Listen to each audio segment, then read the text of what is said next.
move on to session 1 of the feedback sessions we discussed at the beginning. For this, I would like Ian Wright, BWF Development Director, Rochdy, Head of Operations for Badminton Confederation of Africa, Juan Pablo, Alvarado, Development Director for Badminton Pan Am, to come to the stage. Very good. And the first session is around the member association capacity building. So I'll hand over to Ian.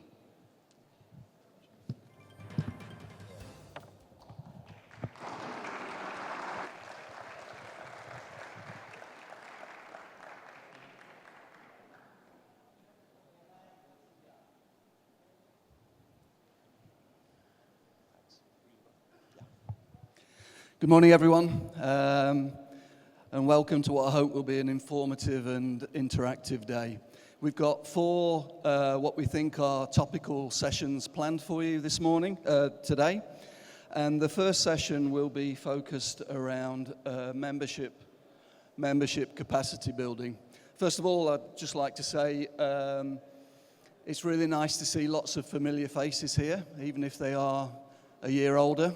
And some of them look in it, I have to say.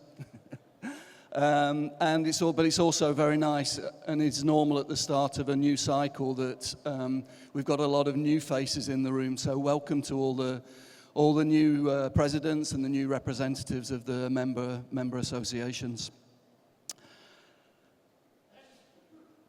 As you saw last year with the presentation of the new strategic plan, in section 3, KRA 3, the Development and Sport for All section, membership capacity building was designated as the #1 priority in this area. Of course, we focus on all 4 of these objectives: participation, player development, and education. But it was a designed thing to put membership capacity building at the top of the list. Really, the next step change for badminton, in our view, inside BWF, is that we build the capacity of the member associations to make them more independent and more sustainable, and better able to bring in external funding. Because BWF can't continue to pay for everything, we need to build the capacity of the member associations to bring new money into the sport, to grow the sport even bigger and wider. Over the last period, BWF's invested heavily in this area. Since 2013, we've put over 40 million into the Continental Confederation budgets, which basically is aimed at giving the capacity to the CCs to further develop their members. What we heard in 2017 was that the CCs didn't have enough capacity to be able to deliver all of the programs that we were providing. So we put in place a new grant, which was the HR grant there, which has now reached about we'll go over 5 million this year. And that supports 29 positions, extra positions throughout the 5 CCs to better enable them to serve their members. And then, of course, the latest one on the chart is the membership grants program, which started in 2020. It had a rocky start with COVID, and we had to chop and change a little bit the criteria to help members as much as we could and give more flexibility. But it's now fairly well established, and we're looking to build on the success of the program so far.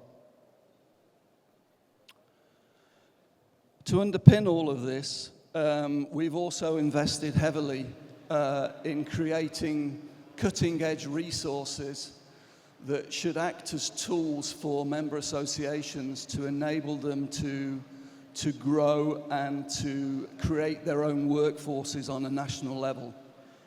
Probably the best example here would be the Shuttle Time program, which incredibly has now been implemented in 164 countries.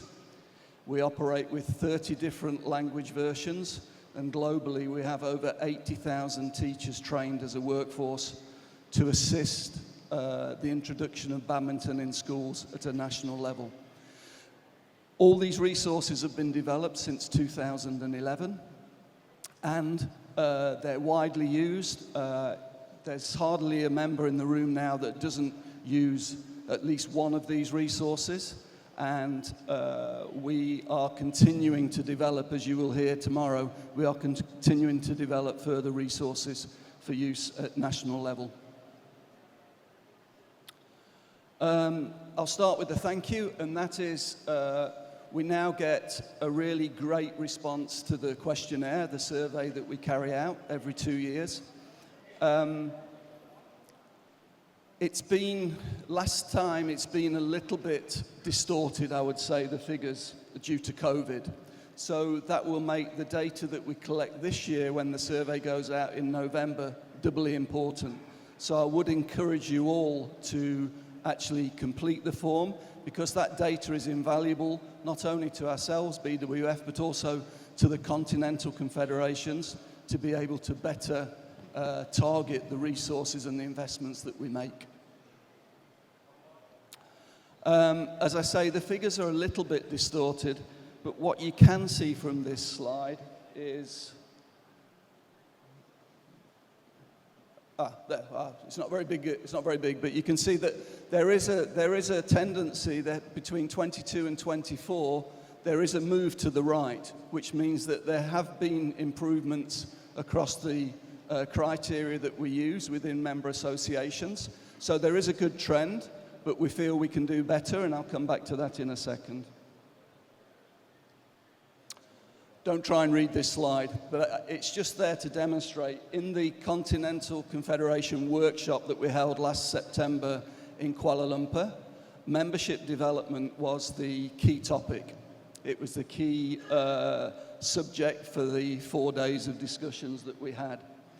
And we came to quite a few conclusions around what defines the development level of our member associations. So we looked at a lot of different areas that you can see here. So in terms of governance, in terms of staff, in terms of capacity, in terms of communications. So we looked across all of these and we built this matrix. And I know that a number of CCs are already utilizing this matrix to form the base of the discussions with their members as to what the priorities are for each of the members. So again, we can be better targeted with the investments that we make.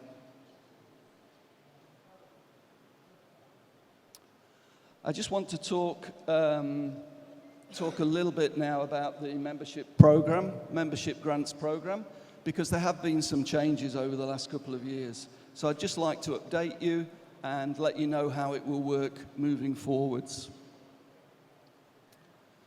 The new elements are that we have created 2 new categories for usage by the Continental Confederations, and that is membership re-engagement. There are grants available for the CCs to reactivate members who are dormant, who we've lost contact with. So there's money available to go back into those countries and to try and reactivate them. And there's also funds available for the CCs to bring on board new members. At the other end of the scale, we've started to pilot an enhanced grants program, which is based around identifying countries with big potential for badminton, but at the moment are underachieving, let's say, or underdeveloped. And there's an enhanced grants program which allows us to give extra funding to these countries, which is being piloted in 2 countries, and I'll come back to that in a second. These are the actual figures, but again, a little bit distorted, I would say, by the COVID pandemic. We saw in 24 a lot of members coming back and having the capacity to actually complete the form and put applications in. So we were at 135, and early indications for 25 are that there will be more countries applying, particularly as in 2024, the Council approved that we should extend the program to our Category 9 members. So originally the program was for categories 2 to 8, that's now 2 to 9, so more countries are eligible for the grant support.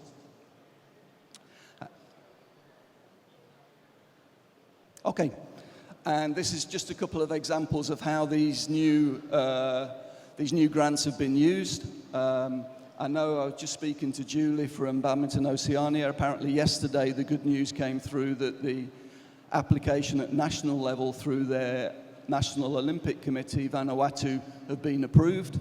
So hopefully next year we'll have a representative from Vanuatu as a new member. And there's been a lot of meetings that have taken place with Angola, and we're well on the route to Angola also becoming a member. And that's directly out of this new area of grants for new membership. The enhanced pilot, and we'll talk a little bit more about it with our representatives from Badminton Africa and Badminton Pan Am. We're running 2 pilots, one in Egypt, one in Mexico. Early indications are very positive with the project. What we are seeing is that by going in and working with our member association, we're able to get them in front of their national key stakeholders, and we're able to help them access more support from their internal stakeholders. And we are seeing already increased activity in those areas.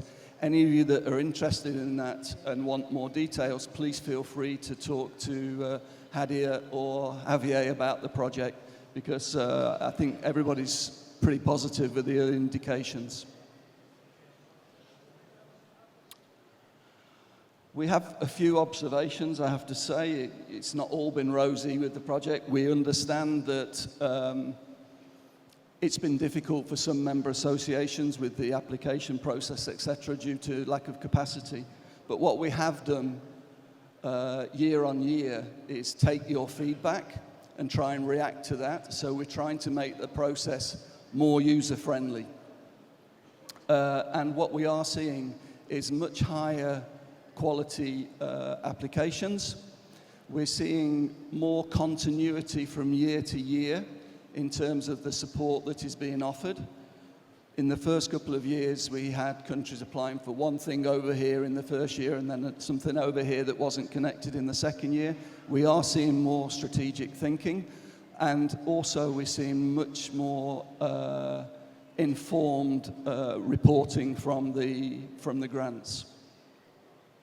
What it's also done is increase communication between BWF, the Continental Confederations, and the MAs. So we're always working to try and align our programs to make sure that we get the best return on investment possible.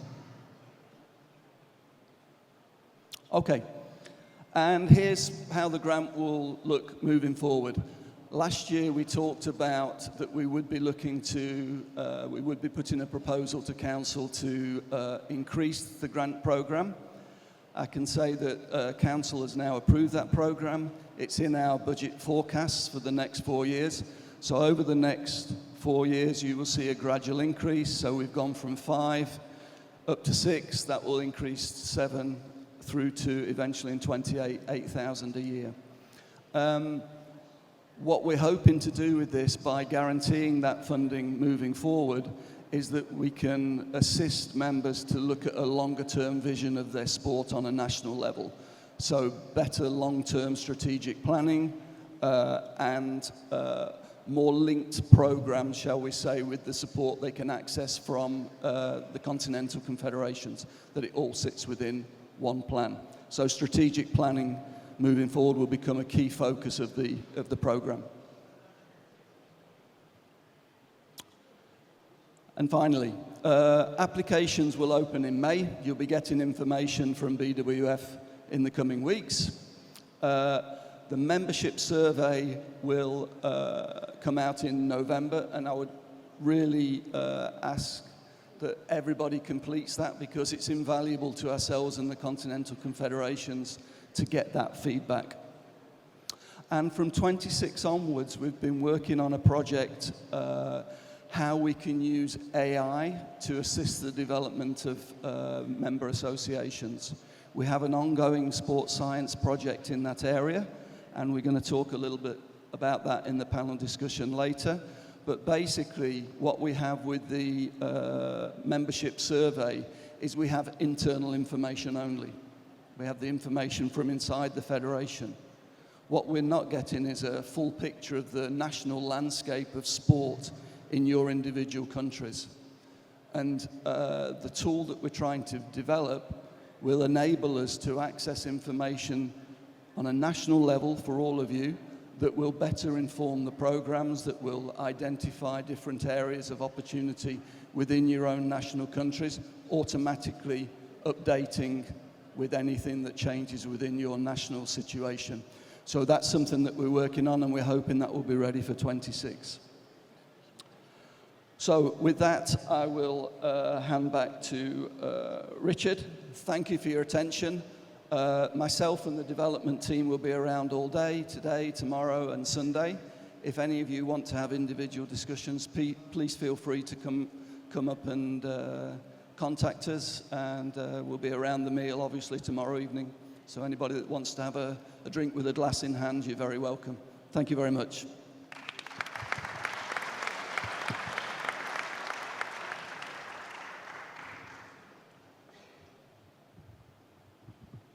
So next we just have a panel, some questions around the presentation around this area with Raza, Juan, Pablo, and Ian.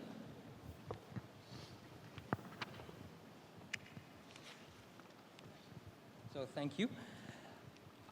Just some questions really from the presentation around some of the challenges, some of the alignment and impact. So maybe to start with the CC hat, Juan, Pablo, Raja, what do you see as the main challenges in your region around developing badminton generally? So in our region, we have three main challenges. First is the lack of infrastructure. So access to halls, availabilities of venues is one of the challenges that make our sports not developed as it could be. The second challenge is equipment. The lack of equipment in our region is really a major challenge due to transport issues, high costs, custom clearance. Those make very difficult equipment to be in our region, accessible to our MAs. And the last one is, unfortunately, the popularity of badminton in our region, and our MAs and our sports is fighting against more popular sports. So that's something that's... I should have limited it to 3 or 5 maybe, not 10. Juan, Pablo, anything additional? Yeah, well, good morning, everyone. Ni hao. Thank you for having me, and thanks my Continental Confederation as well. It's a great pleasure to see you all. Very much aligned. You know, in the Pan Am region, we are composed by 37 members associations, and they are very different one to each other. So there are different levels of development, therefore different needs, but pretty much similar as Badminton Africa. One of the main challenges that we are facing are related to financial constraints. You know, money is never enough. It's very clear that some members, they lack of staff members, they lack of an office, they lack a proper venue to train, equipment, and so on. Most of them work on a voluntary basis, and yeah, it's kind of difficult to move things forward when you don't have the financial muscle to go on, you know. And additionally to that, human assets, which are the most important assets of any organizations. There is a general need at all levels, from coaches, grassroots coaches, elite coaches, national administrators, event organizers, technical officials, and so on. So focusing on human assets is kind of like key to move things forward. But nonetheless, despite all these challenges, it's really admirable what the members associations have achieved.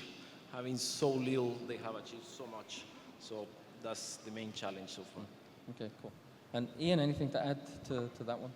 No, I mean, obviously we're in good communication with the Continental Confederations, and we fully understand the issues. It's really difficult in terms of documentation for shipping. It's very expensive. There's some great examples in sport, actually. One example that I hear from my colleagues from the other Olympic sports was in rowing, where rowing wanted to run a training activity in Kenya. There's no internal water there. It had to be by the sea. So they sent the boats ahead, and then they sent the expert in. When the expert got there was no boats. So they had to sit on the beach and practice rowing and talk about techniques for 5 days. On the last evening, the Federation took the coach to a bar in Mombasa, and behind the bar were hanging, the bottles and the optics were hanging from the boats. The boats has actually somehow arrived and been taken by the bar, and they were actually hanging behind the bar. It's complicated. Equipment is a complicated issue, and there are lots of examples where every federation has the same issues. Well, it's good the boats were put to good use, so it's okay. So obviously we've seen the membership grant program. What are the main impacts that you've seen from the program? So maybe Raja again. The main impact of the membership program, it has brought some sustainability in terms of developing and implementing activities to our members. Like every year, they could have a minimum of activity to develop our sports at national level. So in terms of sustainability, it has brought a huge development.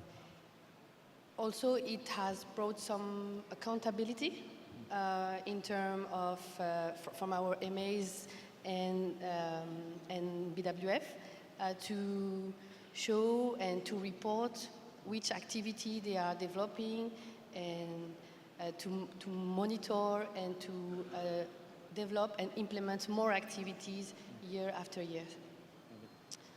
And of course, it has increased the development of our sports in our region. So we have seen so many activities for our different programs: Shuttle Time, coach education, elite support, competitions, all those activities, but also the reinforcing the capacity building of our association in terms of administration.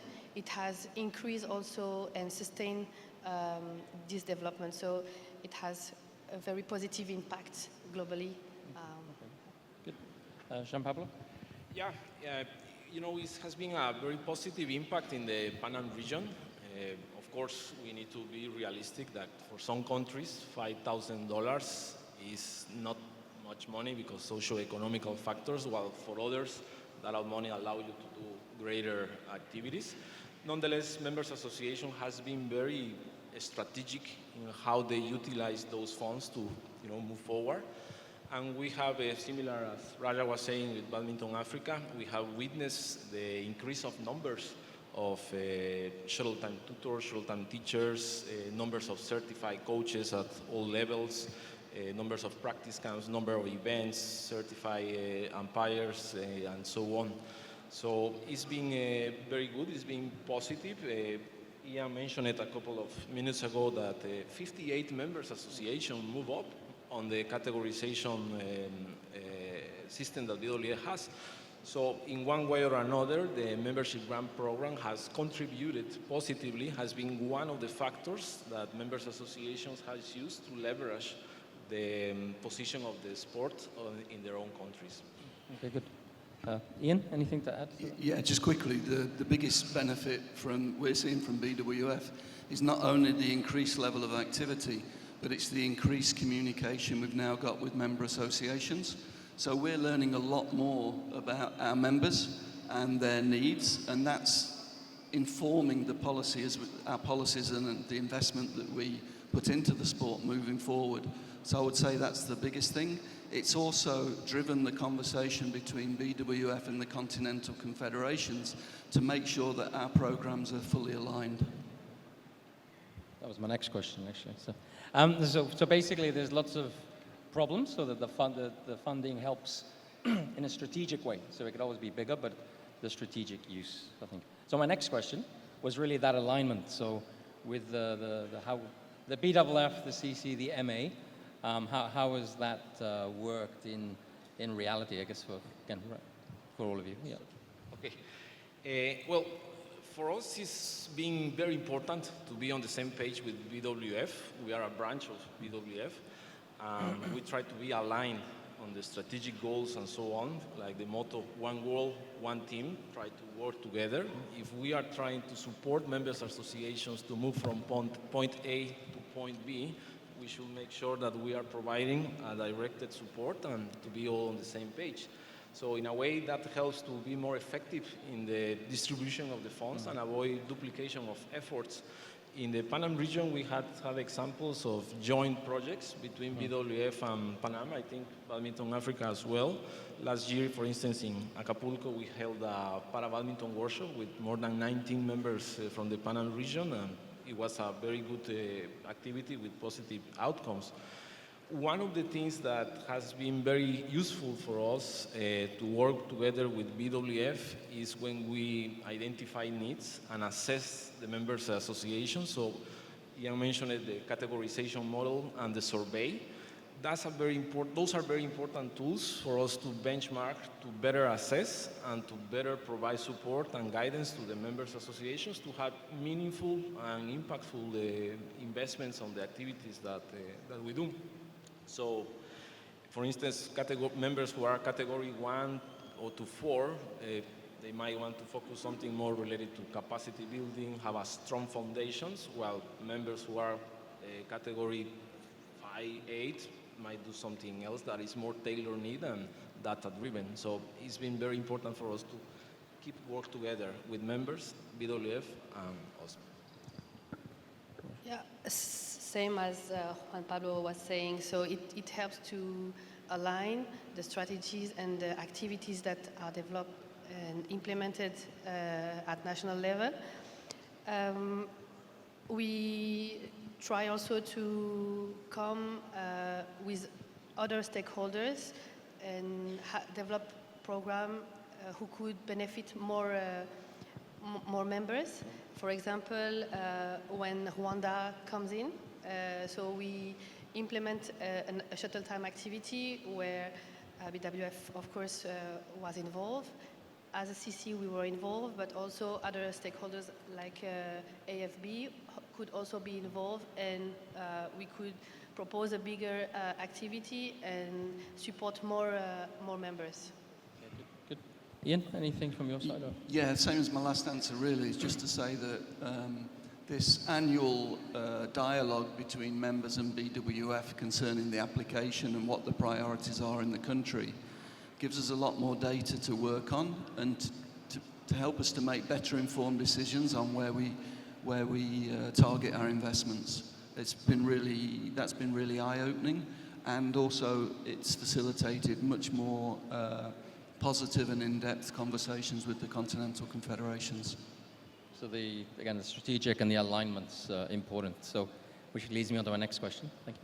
The enhanced grants program we heard about last year, I think it was the pilots with Mexico and Egypt. Are there any feedback or any learnings from those two activities in the first year or two? So Egypt benefited from membership enhanced grants, and I think first the presence of the International Federation at national level, the support given to the member association in front of the local stakeholders has a very huge impact. So it increased the relationship between the member association and the local stakeholders. So this is one of the major impacts, but also it has benefited to work on an all-inclusive strategic plan in terms of and give short-term, mid-term, and long-term objectives, and also the continuity for that program, even if the board change or there is any election, the staff who is dedicated to implement that program provide more continuity, and then we make sure that there is that development and the goals and the objectives that are set is still in the, I don't know how to say but they are like always the key points to, and the key targets. So. No, good. Pablo. Yeah, well, Mexico was a very interesting case study. Javier and his team took a very proactive role. Congratulations for that. Mexico is a great country, very hospitalitarian, nice food, by the way. So, you know, when they realized that they were eligible for the enhanced grant program, they dreamed very big. They contacted national key stakeholders. There was a situation in Mexico that these big national key stakeholders, they tend to work separately, one to each other, what makes it even hard for national federations to work with them. But they realized, or they figured out a way that they can come all together, and they sat together and they start building up the project. And they fully support, fully buy in this situation, and they also equalize the amount of money that BWF was going to support the project now at national level. And as a result of that, they are now going to have an AirBadminton circuit around the beaches of Mexico. They are going to have para-badminton included into the events calendar of Badminton Mexico, more courses for coaches, Shuttle Time teachers, more and better equipment, and more opportunities for players. So it's been a very strategic mindset, and also the exercise, as Raya mentioned it earlier, about how to redesign the planning, the strategic planning of the National Federation. Now that are going to get more financial input, try to be more ambitious in their reach. So it was also a good exercise to have staff members from BWF, Continental Confederation, and key stakeholders from Badminton Mexico to redesign the strategic planning. And ultimately, we look forward for that to happen. We wish Mexico all the best, because we are confident that for sure it's going to change lives and societies through sports. Okay, good. Ian, anything to add? No? Okay. No, so good. So again, there's that national impact and trying to make that capacity. Just one for Ian, I guess. We mentioned AI a little bit at the end. Obviously, AI is quite a voodoo subject, shall we say? Can you throw some more light on how that will be used? Yeah, we're running a project through our sports science grants program with an academic group in Loughborough University in the UK. Looking at how we could use AI to identify key information on a national level that may be of assistance to our member associations. And this could be, for example, how many schools have indoor sports facilities, where facilities are, which sports have access to them at the moment, regional opportunities for funding, which very often national federations don't hear about, national levels, the criteria for national level funding to enable them to plan better, to access more internal funds. There's a whole, we actually have, I think it's 108 different markers at the moment that we've identified, that if we can collect that information on a national level, will be of benefit to our member associations. So, as I said, the survey gives us internal data, but AI can in most countries, give us access to external data about the sporting landscape in those countries and identify where there may be gaps that we can take advantage of at a national level to get increased funding, increased facilities, etc. So it's a really good project. We're moving on it quite quickly, but one of the things with AI is, since we started the project sort of 9 months ago, the technology has already changed. It's changing basically on a weekly basis. So to have these academics who are actually wholly concerned by AI has been really useful for us and enabled us to identify different areas that we can maybe get some quick wins to start with and then build on that. And what's the timeline on that, roughly, just for the Emmys? We're hoping we'll have something ready for 2026, but we will maybe be looking to pilot later in this year. We'll select a few member associations to actually test the model, probably in the fourth quarter of this year. Okay, thank you very much. If you can have a round of applause for the contributors.